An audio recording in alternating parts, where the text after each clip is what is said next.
Well, hello there, and welcome to the living room of the dollhouse for another reading from The Secret Language of Birthdays by Goldschneider and Joost for July 22nd, the day of Occupational Fluctuation.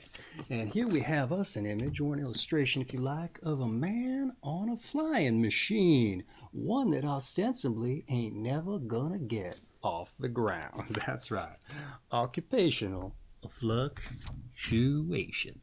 Anyhow, sometimes we gotta try what we can to get off the ground, even though we never will. Anyway, hey, July 22nd. Is it July 22nd and it's your birthday today? Well, if it is, I just want to say happy birthday. And if this video finds you long after your birthday has come and gone, well, I hope you had a happy birthday. But for everyone else who's just joining us out of curiosity, I want to say welcome, and I hope you enjoy yourself. All right, before we dive into the birthday read, let's roll us some dice. That's right, this is the Diecast birthday cast, so we have to live up to the namesake. And why might we be rolling some dice, you might be wondering? Well, for synchronicity's sake, that's right. Oh, and we rolled us a double 4 for 8. 4 for 8, that's right. Now, what does all this mean, the synchronicity nonsense? Well, it's not nonsense if you believe, but I've prepared an example for you, a short story of sorts, to try and explain. So let's dive right in, all right? Right, so there you are, a retired hitman who dispatched folks for an unnamed New Jersey Italian crime syndicate. You're the guy or gal they called to take out the real trash. Now, obviously, they had means of getting rid of bodies. In the case of taking out trash, if you know anything about Italian crime syndicates out in New Jersey. But you know what I mean. It's just a turn of phrase. Anyway, let's say you have, 68 kills to your name, and you were just shy of one body before they would bestow you with the nickname the Ouroboros. That's right. Now, you weren't supposed to know, but you had your way of finding out, right? Now, a snake eating its own tail doesn't exactly make a whole lot of sense in terms of the number 69. But it sure sounded cool, and in your old age, well, a snake eating its own tail in its own way does speak to the existential crisis you, as a former hitman for an unnamed New Jersey Italian crime syndicate, have been going through as of late. But the name wasn't officially bestowed, and you're an otherwise honorable person. You know, when you don't consider the list of deaths you're directly responsible for. But that being said, it was always a little surprising, as you were expecting something a little more prurient, in all honesty. You know, with regard to the number 69 usually denoting, well, if you don't know, then you probably don't know what the word prurient means either. But I digress. That's all here nor there. It just wasn't meant to be. So they stuck to calling you Hank the Blade, or, in the case of you being a female, Hank the Shank. That's right. But, you know, even though it's pronounced Unk. Anyway, it didn't make a whole lot of sense because you killed people with a gun, like any garden variety hitman who dispatches people for a New Jersey crime syndicate would, naturally. So considering that, maybe the Ouroboros made more sense, considering you were a bit of a snake in terms of killing people for money there, hence the existential crisis I referred to. Either way, strong names to be sure. In either case, somehow you were able to remove yourself from the service of the family, and without going to jail or losing your own life. You also have some semblance of your humanity left. Not a lot, admittedly, but some of it's still there. You know, enough to put a couple bucks in the basket when it comes your way come round Sunday service time. Anyhow, one day old Timmy Two Toes and his idiot sidekick, let's call him, Kirk the Grouse. Well, so Timmy and Kirk, they come a-knocking, right? And they tell you that Don's calling you back into service for one last hit. He wants you to ice a dude who owes upwards, that's right, 44 large on an 8% VIG, let's say. Those your numbers. Now, it was some rinky-dink basketball game, so it doesn't make a lot of sense to you, right? But synchronicity, you rolled those dice this morning. So now, considering the source, these two clowns, you don't think that the Don would actually pull you out of retirement for such a lousy number? 44K? I don't know. So you're apprehensive to say the least. But as it so happens, as I mentioned, you rolled those same dice this morning. So what do? Well, against your better judgment, you go ice the guy, right? Naturally. Hey, you needed the exercise and your wife was pestering you to put your trigger finger to use just one more time, before the arthritis fully set in. Albeit, when she voiced as much, she really wanted you to take out her hairdresser for cutting her hair too short. But as a hitman, you're still mindful of the cardinal rules by which you must abide, and chief among them being, it can't be personal or someone you're connected to. All right, here. And sure, this hairdresser, this so-called man, well, he isn't connected to you directly, but as far as the IRS is concerned, in tax terms, you and your wife are one entity. And in this particular regard, you are more than willing to abide by those tax rules, as it is the one time the IRS is actually helping you, considering what they never allowed you to claim as a business deduction there. What with being a hitman, I mean, pistols and carbine rifles not counting as tools of the trade, nor ammunition as consumables. But then let's face it, she's always been one to overreact. In any case, you let her know she's going to have to exercise her own finger if she wants to send Paul Mitchell shampoo grad off to meet his maker and his long-departed hero. Paul Mitchell died in 1989, if that doesn't make any sense. But anyway, besides, you were more concerned with how much he was charging for this garbage. Not his garbage haircuts in and of themselves. Not to mention the bad name this guy was given to Paul Mitchell.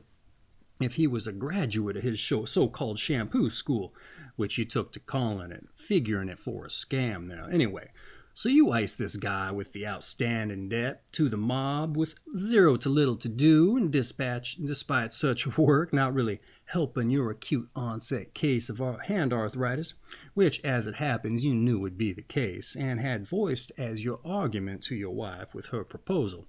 And it felt good exercising that skill set again, both the icing and the arguing, to be clear. Well, as good as it can feel if you ignore all the added red ink to your ledger and the following existential crisis. But you'll deal with that at confession. Your priest understands, even though you told him that life was long behind you. Guess you were lying, even though you didn't know. But he understands that too. And hey, what's another 15 Hail Marys and 10 Apostles' Creeds? That's an absolute bargain in terms of cost of entry's concerned.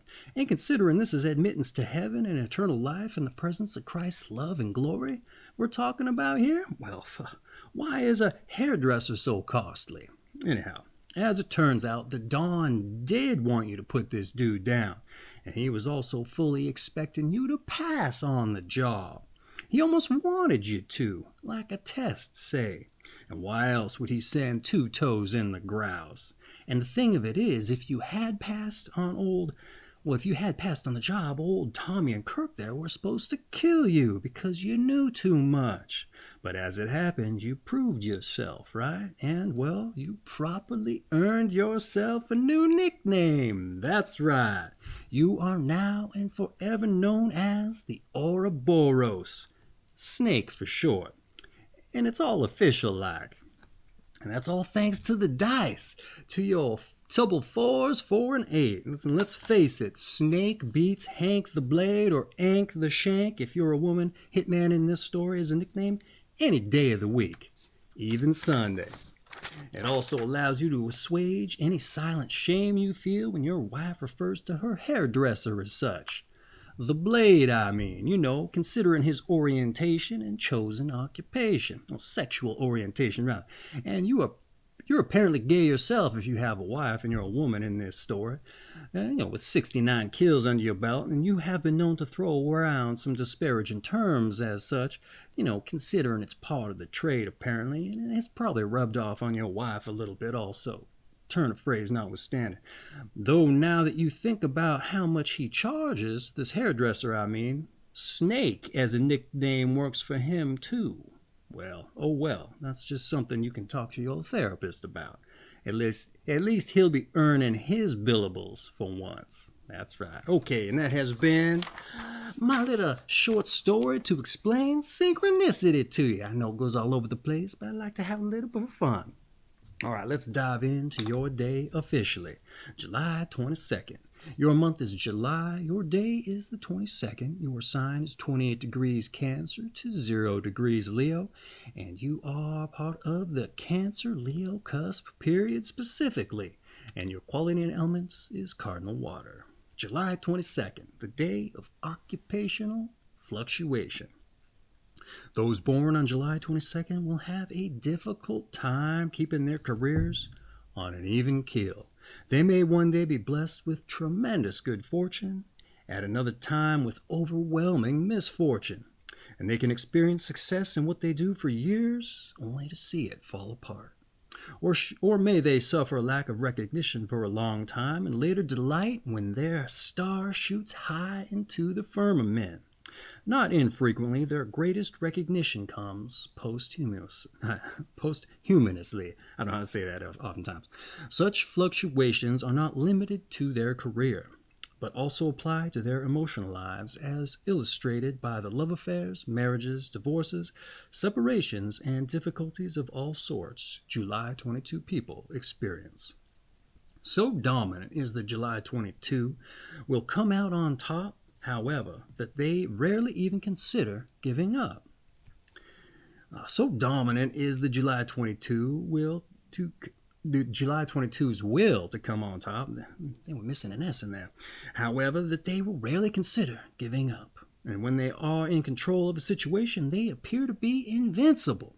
Yet even to the strongest of those born on this day, misfortune may come to strike them down at the zenith of their power.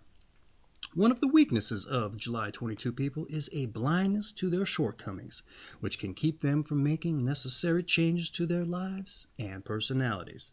And because they are so thoroughly convinced of their correctness of what they are doing, they may fail to notice those little signs of impending disaster that must be heeded before it is too late. Another difficulty is that they will have a hard time dealing with their aggressions. On one occasion, they can be assertive, even forceful in their behavior. On another, lack the will to confront problems and thus procrastinate. Repression of their more forceful side may lead to explosive and unpredictable outbursts, usually at the worst of times. And it may be asking a lot of mates, friends, and children to allow for such a temperament. July 22 people are generally courageous, straightforward and willing to compete at any odds, but they are also foolhardy, stubborn, and unrealistic.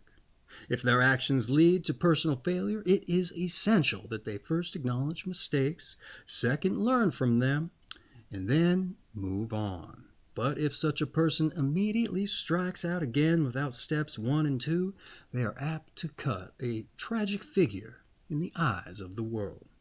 More highly evolved July 22 people allow themselves at least a short period of adjustment, recuperate fully, and then come back to fight again another day, perhaps worn, but wiser. Of course, all of us must get to know ourselves better, our strengths, our weaknesses, our limitations. But for those born on July 22, it is truly a matter of the gravest importance. The ability to achieve lasting success in any arena of life is directly proportional to their self-knowledge gained at the expense of merciless objectivity. Ooh, how about that one? A little bit damper there. A little bit negative Nancy. But hey, it also had some areas where it showed you would shine, right? If you just rose to the occasion and kept your nose to the grindstone. But what did I have to say here about the breakdown? Let's see what we got here. I hate this word. Posthumously recognition. A particularly sour accent to one's life. By one's life's work by any measure in my mind. So here's hoping you at least get to experience the fruits of your labor, even if they are shortly thereafter dashed, either with work or the other areas of life previously mentioned. Harrowing, I'd say, is an apt word, especially if despite doing your best and being revered for your work, The fruits of your labor aren't bestowed, or you're unceremoniously let go unjustly. I'd say in those cases, it is paramount to know and recognize what you accomplished and be firm in your resolve that you're a success and be proud of your work, regardless of the outcome.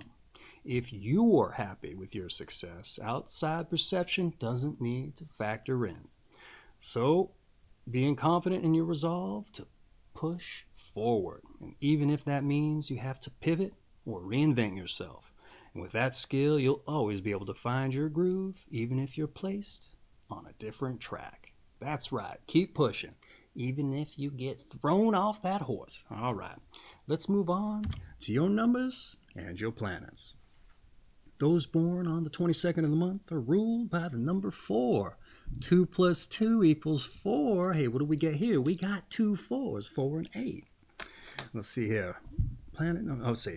And by the planet Uranus. They're also ruled by the planet Uranus, which is both erratic and explosive. And people ruled by the number 4 have their own way of doing and seeing things. And because they so often take the opposing view with great self-assurance, they sometimes arouse antagonism and make enemies. Also, they generally rebel against regulations and rules, wanting to change the social order. The moon, ruler of Cancer, in combination with Uranus, can indicate an explosive emotional life. And because 22 and 11 are the only double-numbered days, those born on the 22nd of the month often evidence an interest in various doubles, twins, coincidences, and symmetry, for example.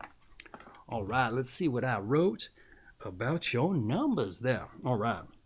Erratic and explosive, eh? I'd probably have my erratic and explosive side up too if I was up against unseen forces that might dictate the relevance of my passions. That's right.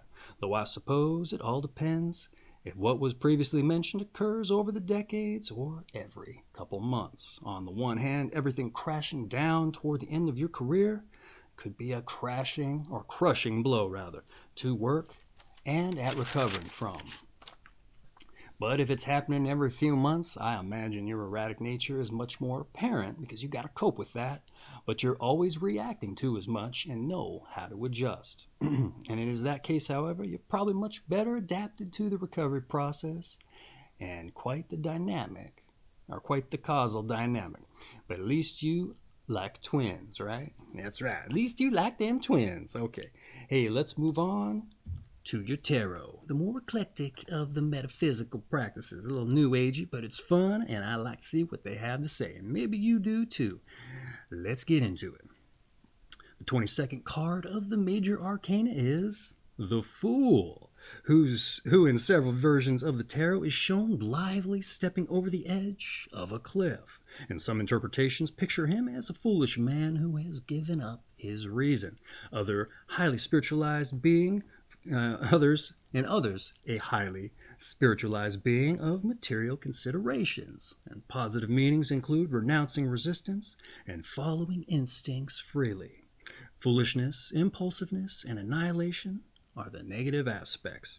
And the highly evolved Fool has followed life's path, experienced its lessons, and become one with his or her own vision. All right, that's right. They have experienced life's issues and come out with their own take on it. Let's see what I had to say about the tarot. What more can you ask for if you can learn life's lessons and become one with your own vision while ascending from material considerations? Yeah, there's recognition for what you accomplished and the glory that comes with it. But I don't know if that really isn't just food for the ego versus fuel for the soul. Since it's nice to get doused in champagne for knocking it out of the park for the Game 7 winning run, but boiled down, a home run is still a home run, even without the crowd or the champagne. You know, at least as far as a spiritually evolved individual is concerned. All right, a little baseball metaphor there for you. All right, let's move on to your health. Those born on the 22nd are likely to face serious psychological problems unless they take some time off and get to know themselves better. Dynamic activity without sufficient reflection will eventually wear them down. and can only result in various stress-related complaints, often involving strain to the heart, back, or stomach. As soon as possible, a regular, well-rounded diet with strictly ordered meal times should be instituted to give much-needed structure and recharging nourishment to their day. Cigarettes and consumption of coffee should be limited, if not eliminated, altogether. Regular vacations and non-taxing forms of physical exercise are recommended. All right, what did I have to say about your health here? Get to know yourself. That's right. Some of life's most important work. Interestingly, I don't know. I think I've come across be reflective on the dynamic activity as advice. So take that for what it's worth. Be reflective on that dynamic activity. And hey, your life's work is to figure yourself out. That's right. So the quicker you can do that, the better. That's right. Okay, let's move on to some advice. Okay, try to bring more stability into your life in all forms. The key is structure. Relax and enjoy what you are doing, even when doing absolutely nothing at all. Take time to recharge. Learn to empty. Don't push so hard for success, as consistent and sustained efforts will be far more rewarding. Ooh, I like that. Need to empty out. And a turn of phrase there. All right, what do I have to say about your advice? Relax and enjoy your activities and learn to empty. Easier said than done. I find that to be a full-time job in and of itself. But maybe that's because it should be. As most important things are in life, and those that are rewarding aren't easily won, approached, or even practiced. Okay, let's move on to your meditation. Everything happens at once. Once again, everything happens at once. I don't really have a take on that, but that's for you to meditate on. It's not my birthday. All right, hey, let's move on to those born on this day so we know what company July 22 people are in. We have Alexander the Great. There's a huge one. There you go. Who else we got here? We got Edward Hopper, the realist painter. Oh, what was Alexander the Great, if you don't know? He was a Greek conqueror, a Macedonian king, a general. He conquered most of the known world before his death at 32. And he might not have been known very well in his heyday, but he's certainly known now, though he probably was, right? And once again, we have Edward Hopper, a realist painter. We have Philip I, the Spanish king, and he died a mysterious death. We have Danny Glover, the stage and film actor. Willem Dafoe, the film actor. Paul Schrader, the screenwriter of Taxi Driver, and he was a film director of American Gigolo. And we have Bob Dole, he was U.S. Senator of Kansas, a war hero, a vice president nominee, and he ran for president, if I recall right, against Clinton, maybe. We also have Alex Trebek, the game show host for Jeopardy. We also have Don Henley, lead singer and the drummer for the Eagles. Well, maybe a co-lead singer. There was Glenn Frey, too, right? We got David Spade, the comedian of SNL fame. We have Pat Badger, the bass player of the funk metal band Extreme. That's right. And we also have the American pro wrestler, Shawn Michaels. All right. Hey, let's dive into your strengths and your weaknesses. You're dynamic, you're courageous, you're self-oriented. And your weaknesses? Unlucky, stressed out, and self-unaware. Just make sure you examine those things. That's why they're here. That's what we got to find out about them. All right. Hey, once again, oh, no, not once again. Your season is summer, and once again, your sign is Cancer of the Cancer-Leo cusp, and your quality element is Cardinal water. And this has been July 22nd, the day of Occupational Fluctuation, from The Secret Language of Birthdays by Gary Goldschneider and Joost. I have an affiliate link for this book down in the description if you're interested in getting yourself a coffee table that's going to crack open and break open the ice for any company you might have over, or if you're interested in just diving in and figuring out and finding out more for yourself. Anyway, and I get a little commission off that if you buy the book or do your shopping through there. And so I greatly appreciate if you do. You're helping to support the channel in that case. In any event, what else is there to say other than if today was your birthday, and I wish you a happy birthday. And for everyone else who just dropped in casually or of interest, curiosity's sake there, I hope you enjoyed yourself and you join us for your birthday. Hopefully I can get my synchronicity read better dialed in. Anyway, hope you enjoyed yourself. You take care of yourselves, folks. Happy birthday once again. Your numbers, once again, a 4 and 4, 4 and 8. You get out there and you look for them, you old hitman, you, or hitwoman, rather. Depends on which one you are. Anyway, take care of yourselves.